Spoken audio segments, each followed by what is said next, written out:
Hi எல்லாருக்கும் வணக்கம், எப்படி இருக்கீங்க? இன்றைக்கி நம்ம வந்து கருவேப்பிலை தொக்கு எப்படி வைக்கிறதுன்னு பார்க்க போகிறோம். அதுக்கு என்னென்ன பொருட்கள் தேவைன்னு சொல்கிற நோட் பண்ணிக்கிறீங்களா?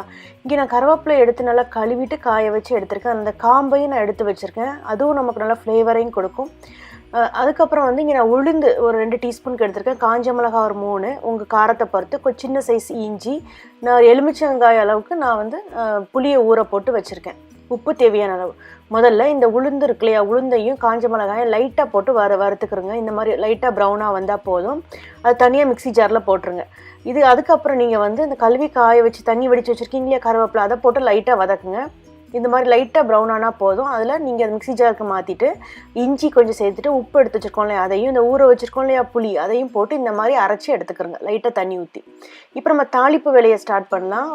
அடுத்த கடாயில் எண்ணெயை ஊற்றிட்டு அதில் கடுகு உளுந்தம்பருப்பு போட்டுட்டு பெருங்காயம் எடுத்து வச்சுருப்பீங்களே அதையும் போட்டுருங்க.